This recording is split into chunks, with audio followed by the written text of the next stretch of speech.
오늘 본문 말씀입니다. 로마서 15장 1절부터 7절까지 말씀입니다.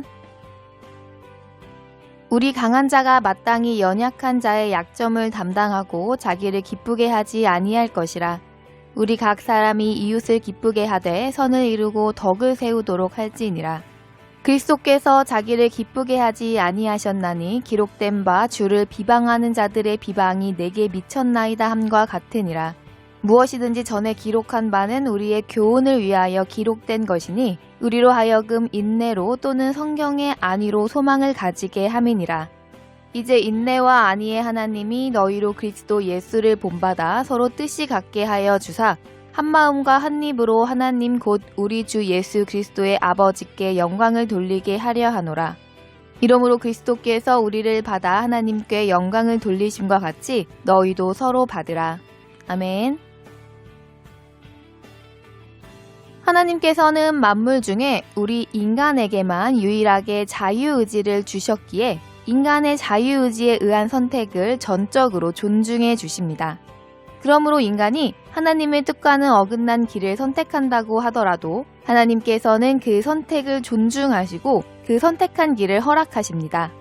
그렇기 때문에 반드시 하나님을 기쁘시게 하는 길만을 인도하시지 않으십니다. 세상의 만물이 주님의 것이고 세상 만유의 근원이 주님이시기에 우리가 불순종의 길을 선택하고 불순종의 길을 걷고 있다고 할지라도 그건 역시 하나님의 주권 안에 있는 것입니다. 그러나 우리가 어두운 길, 멸망의 길을 걸어가는 것을 하나님께서 허락하신다고 할지라도 하나님께서 의도적으로 우리를 어두운 길, 멸망의 길로 인도하시는 것은 아닙니다. 하나님께서는 죄악된 인간의 그릇된 선택까지 존중하여 주시지만 그 안에서도 반드시 하나님께서 예비하신 뜻을 이루고자 끊임없이 일하시는 분이십니다. 하나님께서는 우리에게 세월을 아끼라고 말씀하셨습니다.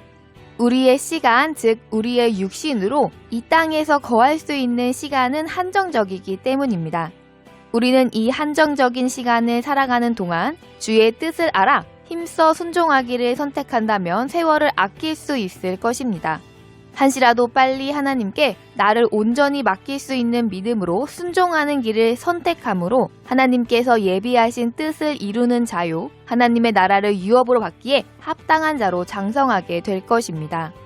오늘 본문 말씀에서는 우리가 세월을 아끼기 위해서 어떠한 선택을 해야 하는가를 말씀하여 주시고 있습니다.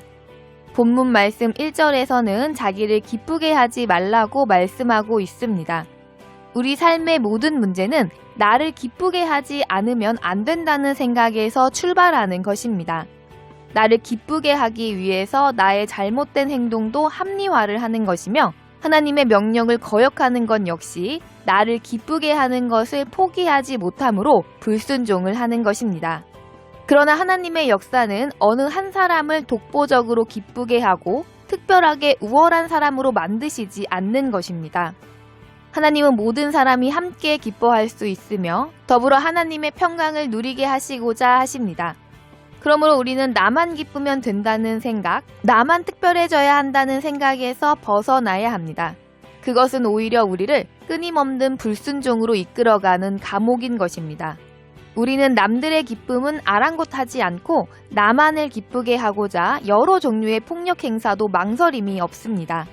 나의 의견은 반드시 받아들여져야 하고 내가 남보다 더 나은 대접을 받아야 하며 즉 나를 기쁘게 하지 못하는 것을 받아들이지 못해 나보다 약한 자에게 강한 자가 되어 폭력을 행사하는 것입니다. 우리는 얼마나 강한 자입니까?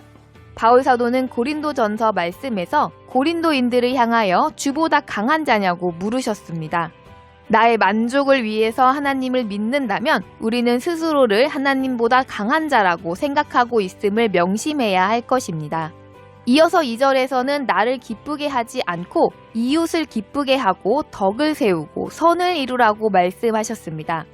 이웃을 기쁘게 하기 위한다고 할지라도 선을 행하고 덕을 세우지 못한다면 그것은 결국 나를 섬기는 것이고 나를 기쁘게 하는 것이기 때문입니다. 남을 위하여 희생하기만 하면서 착한 사람이라는 칭찬을 받고자 하는 것과 다름이 없기 때문입니다. 우리는 진노의 자녀들입니다.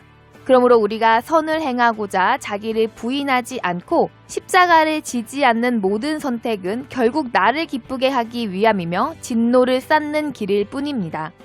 우리는 기억해야 합니다. 덕을 세우고 선을 행하면서 이웃을 기쁘게 하는 길은 그 이웃들에게 하나님의 말씀을 바르게 전하고 가르쳐 그로 악에서 떠나게 해야 하는 것입니다.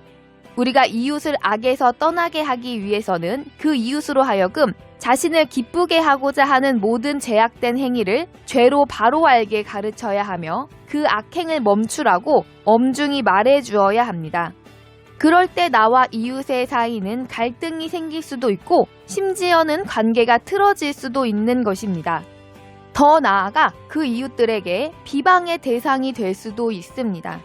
그러나 하나님의 말씀을 올바르게 전함으로 인하여서 생기는 갈등이나 마찰, 비난받음이 없이 서로 듣기 좋은 말만 해주는 것은 죄악의 길로 치닫는 수단일 뿐입니다. 그렇다면 우리는 왜 이러한 비방과 갈등을 예감하면서도 나를 포함해 사람을 기쁘게 하지 말아야 합니까? 3절에서는 그리스도께서 그렇게 자신을 기쁘게 하지 아니하셨기 때문이라고 가르쳐 주셨습니다. 그리스도께서 자기를 기쁘게 하지 않으시고 하나님을 기쁘시게 하심으로 우리는 구원을 받은 것입니다. 만일 그리스도께서 스스로를 기쁘게 하기 위한 길을 선택하셨다면 예수님은 구세주가 되지 못했을 것이며 우리는 단 한 사람도 구원받지 못했을 것입니다. 그리스도께서도 자기를 기쁘게 하지 않으시는 길을 선택하셨고 그로 인하여서 비방을 당했다고 말씀하셨습니다. 그리스도가 받은 비방은 그리스도와 같은 삶을 살고자 하는 사람에게 또한 미친다고 말씀하셨음을 주목해야 합니다. 우리가 만일 그리스도와 같은 삶, 즉 예수 그리스도를 믿는 자로서 주님의 일꾼으로 살아간다면 그리스도와 같은 대접을 받는 것이 너무나도 당연한 것입니다. 그리스도가 이 땅 삶에서 받으신 대접, 즉 멸시와 천대와 비난, 심지어 십자가에 달려서 죽어주셔야 했던 너무나도 불의한 대접은 우리가 받아야 하는 대접입니다.